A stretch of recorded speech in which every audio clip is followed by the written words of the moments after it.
Shalom,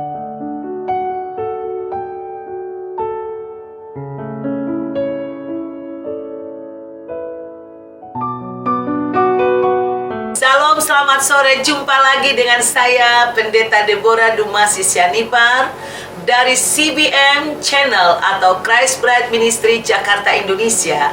Yang sore ini, untuk kedua kalinya, kita akan membahas kembali khotbah yang berjudul Resolusi dan Introspeksi yang disampaikan oleh hambanya, Ibu Lydia Inawati dan suaminya, Bapak Supriyonggo Santoso. Halo. Saudaraku, kemarin kita sudah membahas 3 faktor ya di dalam introspeksi itu, saudaraku.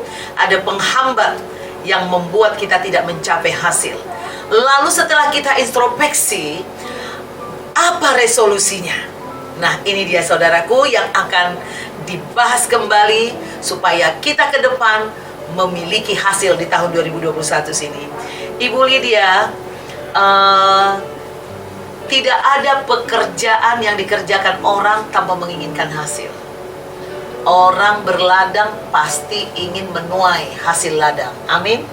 Nah, oleh karena itu, Bu, saya sebagai gembala rindu semua jemaat memetik hasil di tahun 2021 ini. Nah, kira-kira bagaimana resolusi yang Ibu akan sampaikan supaya jemaat dan semua pemirsa yang mendengarkan dan menonton kita ini bisa mencapai? Ya, kita itu perlu memfokuskan tujuan.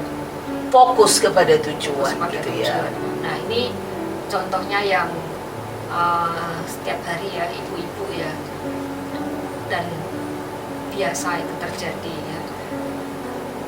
Misalnya ibu-ibu saya ya, misalnya pernah mau beli roti, lalu tengok kiri kanan semua bagus gitu ya, malah jadi bisa beli sepatu ya kan, beli teh apa gitu ya. Jadi fokusnya itu karena matanya tengok kiri tengok kanan, jadi lupa rotinya gitu ya.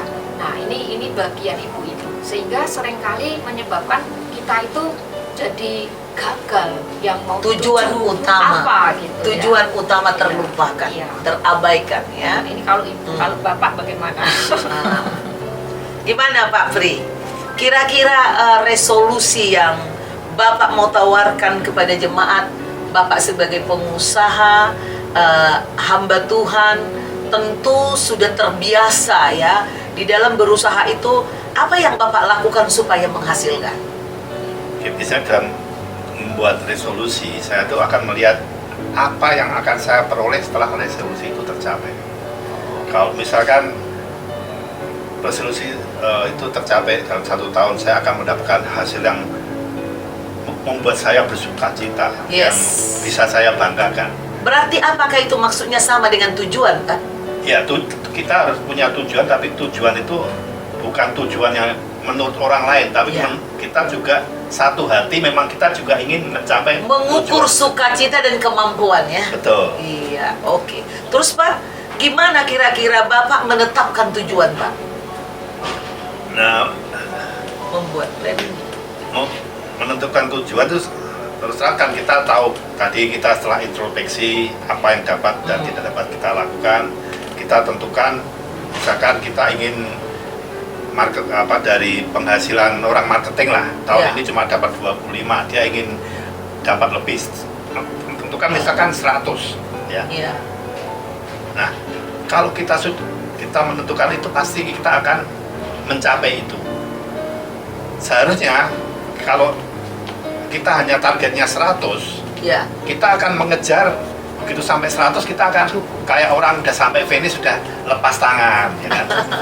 Dulu saya belajar dari tempat saya bekerja dulu.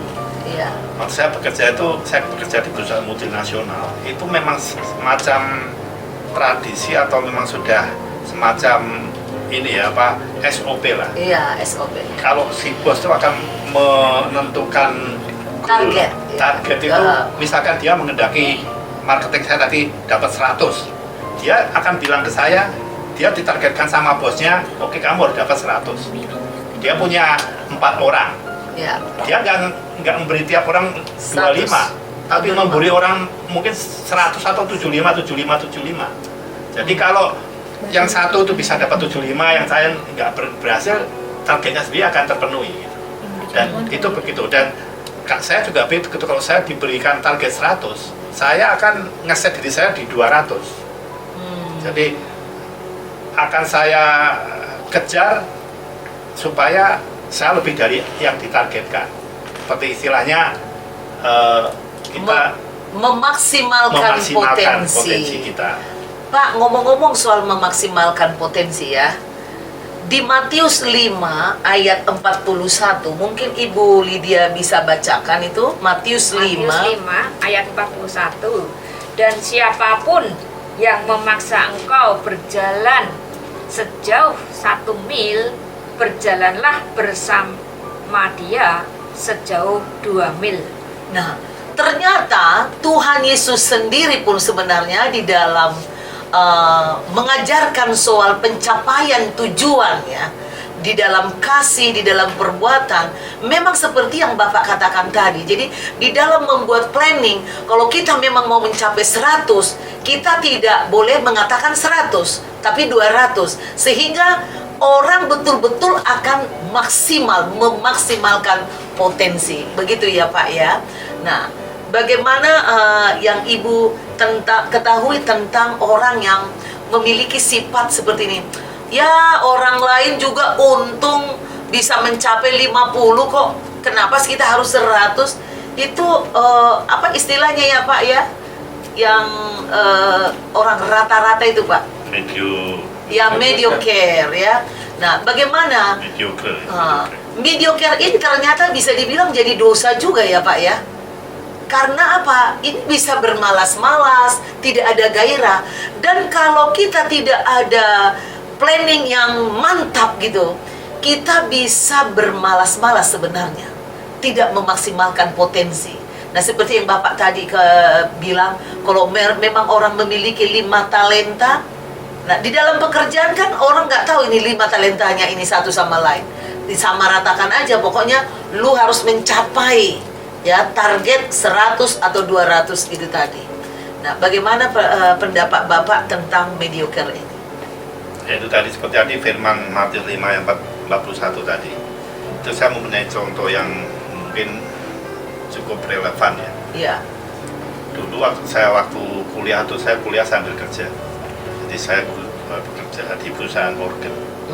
Tugas saya kalau saya dipanggil dikasih tahu misalkan nada A-nya rusak, ya kan, saya cuma bisa datang, saya perbaiki tanda A, saya bilang A sudah ya Bu, pulang, ya kan. Tapi saya tidak, karena saya tuh seperti Tuhan berkata kita harus melayani, kita harus apapun kita harus mempunyai jiwa yang melayani.